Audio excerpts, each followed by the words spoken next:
Hello student, class 11th ए पर सी आपकी 3 unit समाप्त हो चुकी हैं। वृत्तीय गति चैप्टर समाप्त किया है अभी। चौथी यूनिट, इसमें एक ही चैप्टर है, इसका नाम है कार्य, शक्ति एवं ऊर्जा, वर्क, पावर एंड एनर्जी।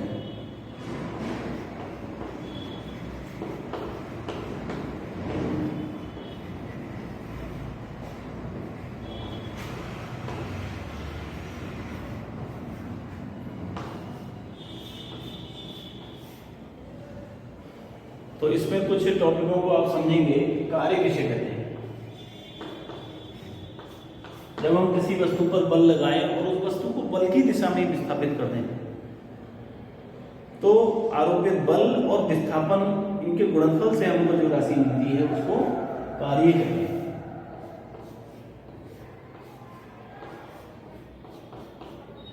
बल लगाया, वस्तु विस्थापित हो गई, डी दूरी विस्थापित हो गई, तो बल और विस्थापन दोनों सदिश राशि हैं।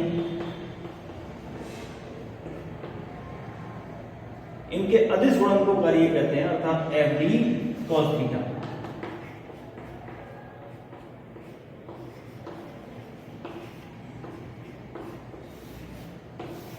थीटा क्या है?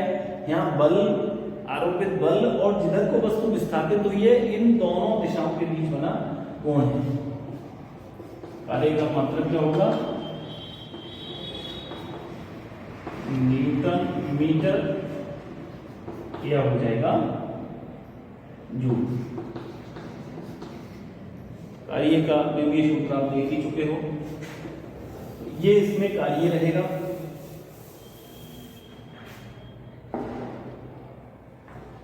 फिर इसमें शक्ति,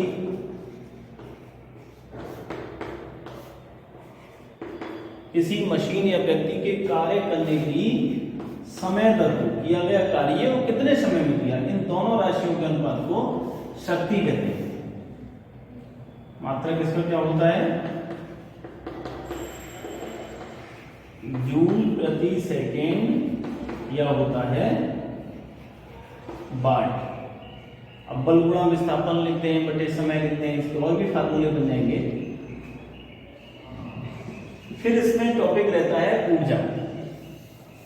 तो ऊर्जा कई प्रकार की होती है, गतिज ऊर्जा है, स्थितिज ऊर्जा है। इन दोनों के योग से संयुक्त रूप से यांत्रिक ऊर्जा कहते हैं। और ये आपने पढ़ा होगा, यांत्रिक ऊर्जा संरक्षित रहती है।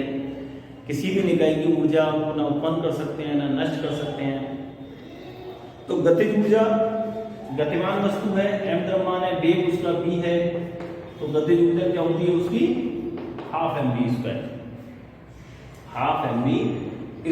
एक स्थितिज ऊर्जा है, कोई भी वस्तु है, उसको हमने बाह्य बल लगाया, उसको पृथ्वी तल से ऊपर उठा दिया, माना h ऊंचाई तक उसको ले गए, और ये वस्तु का वजन, भार नीचे की ओर कार्य कर रहा है, आप ऊपर उठा के ले गए, तो आपने कार्य किया भार गुणा विस्थापन mgh। तो यही जो कार्य किया, यही इसकी स्थितिज ऊर्जा कहलाएगा। पोटेंशियल एनर्जी कुछ और नहीं है। पृथ्वी तल से जितना वस्तु ऊपर चली जाएगी, उसकी पोटेंशियल एनर्जी उतनी ही बढ़ती चलेगी। एक इसमें बहुत इंपॉर्टेंट टॉपिक है कार्य ऊर्जा प्रमेय। ये प्रमेय ये कहती है, हम किसी व्यक्ति द्वारा वस्तु पर जितना कार्य किया जाएगा, वह कार्य उसकी गतिज ऊर्जा में उतना ही परिवर्तन कर देगा। या किसी वस्तु की गतिज ऊर्जा में जितना आप चेंजिंग करेंगे, परिवर्तन करेंगे, वह परिवर्तन कार्य के रूप में मिलेगा।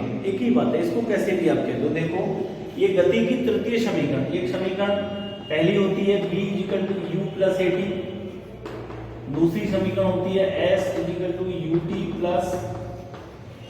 हाफ at², तीसरी होती है v² = u² + 2as। तो ये जो तीसरी समीकरण है, इससे हमको कार्य ऊर्जा प्रमेय मिल जाएगी। कैसे? v² = u² + 2as है। v² इधर ले आओ, -u² = 2as। इस पूरी समीकरण में m/2, वस्तु का द्रव्यमान m/2 से गुणा करो, तो यहाँ भी m/2 v² - m/2 v u² और m/2 और 2AL, दोनों ओर कर दिया, दो कैंसिल हो गए, हाफ mv², ये क्या है, बाद में वस्तु की जो ऊर्जा हो गई वो हाफ mu², ये क्या है, ये उसकी गतिज ऊर्जा जो प्रारंभ थी, पहले थी, और ये है MAS। MA क्या होता है, MA द्रव्यमान गुणा त्वरण, ये होता है बल, और ये बल गुणा विस्थापन क्या होता है, कार्य, किया गया कार्य। तो ये क्या आ गया, गतिज ऊर्जा में चेंजिंग आ गई, बाद में क्या हो गई और पहले क्या थी। गतिज ऊर्जा कितनी चेंज हो गई, किसके बराबर हो गई, कार्य, वस्तु द्वारा किया गया कार्य, वस्तु पर किया गया कार्य। वस्तु ऊपर करेंगे गतिज ऊर्जा चेंज हो जाएगी, वस्तु की गतिज ऊर्जा चेंज करेंगे तो उससे हम कार्य लेंगे। ये कार्य ऊर्जा प्रमेय, मैं ठीक से इसको नोट्स जब आपको भेजूंगा तो ठीक से आपको लिखवाऊंगा। यही कार्य ऊर्जा प्रमेय, और कार्य ऊर्जा प्रमेय कुछ भी नहीं है। एक ये टॉपिक आपने 10th में भी पढ़ा होगा, जब कोई वस्तु ऊपर से स्वतंत्र पूर्वक ऐसे गिराई जाती है नीचे को, तो उसकी उच्च बिंदु पर गतिज ऊर्जा और स्थितिज ऊर्जा निकालते हैं, मध्य में कोई एक बिंदु ले लेते हैं वहां निकालते हैं, और धरातल से जस्ट पहले जब गिरने वाली होती है उस बिंदु पर निकालते हैं, गतिज और स्थितिज ऊर्जा निकालते हैं। आपने वो टॉपिक पढ़ा है अच्छे से 10th क्लास में। तो उन दोनों ऊर्जाओं का योग निकालते हैं गतिज स्थितिज का, वो हर बिंदु पर एक समान आता है। फिर अंत में हम लिखते हैं कि स्वतंत्र पूर्वक गिरती हुई वस्तु की कुल ऊर्जा अर्थात गतिज और स्थितिज ऊर्जाओं का योग नियत बना रहता है। इसी को हम यांत्रिक ऊर्जा के संरक्षण का सिद्धांत के रूप में जानते हैं। तो इस चैप्टर में इतना मटेरियल है, इसके कुछ सवाल हैं, ये यूनिट आपकी समाप्त हो जाएगी। कुछ क्वेश्चन मैं आपको भेजूंगा, और एक इसमें टॉपिक कोई द्रव्यमान ऊर्जा समीकरण रहेगा आइंस्टीन का। आइंस्टीन एक वैज्ञानिक थे, उन्होंने द्रव्यमान को ऊर्जा में, ऊर्जा को द्रव्यमान में बदलने के लिए द्रव्यमान ऊर्जा तुल्यता वाला एक समीकरण दिया था। यदि किसी वस्तु का द्रव्यमान m है और इसके समतुल्य हमको कितनी ऊर्जा मिलेगी, ये c² से गुणा कर दें तो इतनी ऊर्जा मिलेगी। इसको आइंस्टीन का द्रव्यमान ऊर्जा समीकरण कहते हैं। यहाँ c 3 × 10⁸ मीटर प्रति सेकंड, ये प्रकाश की चाल है, फिक्स होती है वस्तु का द्रव्यमान, और इस द्रव्यमान के क्षय होने से, नष्ट होने से जो एनर्जी मिलती है वो आइंस्टीन ने बहुत ही बेहतरीन एक समीकरण दी थी।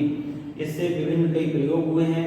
इसी समीकरण को मूल मानते हुए परमाणु बमों की बनावट हुई, इनसे इतनी अपार ऊर्जा आज के समय मिलती है। तो इस चैप्टर में कार्य, शक्ति एवं ऊर्जा के बारे में थोड़ी थोड़ी जानकारी है, बहुत कठिन पाठ नहीं है। किताब को पास में रखते हुए, वीडियो को समझते हुए, और आप प्रयास करेंगे और इसके क्वेश्चन करेंगे, फिर आपकी यूनिट 4 समाप्त हो जाएगी और नोट्सों को ठीक से बना लेंगे। और जब आपको बुलाया जाएगा या विद्यालय खोलेंगे तो आपकी ये सारे नोट्स एक एक बच्चे के चेक भी होंगे। कुछ बालक लापरवाही में नोट्स हो सकता है कि ना बना पा रहे हों या लापरवाही करते हों और कह देंगे बाद में कि साहब ये नेट के सिग्नल नहीं आ रहे थे, रिचार्ज नहीं था। ये सब ठीक नहीं है, आप अपना नुकसान ना करें, ठीक से अपने नोट्सों को बनाएं, जिससे जरूरत पड़ने पर वो आप चेक करा सकें। और फिर दूसरा ये है कि आपका नुकसान ना हो पढ़ाई में। जब आगे आप कल को 12th में जाएंगे, अभी आप 11th के ही एग्जाम देंगे तो उसमें नुकसान ना हो। कुछ बच्चों ने अभी जो जल्दी में एग्जाम हुए हैं उसमें भी भाग नहीं लिया है, पार्टिसिपेट नहीं किया है, किसी भी वजह से, कोई भी वजह रही हो। 6-7 बालक हैं क्लास के, उनके नाम मैं आपको ग्रुप में डाल दूंगा। वो बालक आगे से ऐसा ना करें, या बच्चे हुए पेपर जो रह गए हैं उनमें भाग अवश्य लें, अन्यथा आपका नुकसान होगा। आपके माँ बाप इतना पैसा खर्च करके आपको पढ़ा रहे हैं, आप परीक्षा में भाग नहीं ले रहे हैं, आपको फ़ोन दिलाया, आप रिचार्ज कराते हैं, आपको नेट का सारे माध्यम आपके लिए हो गए, सुविधाएं होंगी, उसके बाद भी आप घर बैठे एग्जाम नहीं दे पा रहे हैं, ये ठीक बात नहीं है। तो इसमें थोड़ा सुधार करें। Thank you.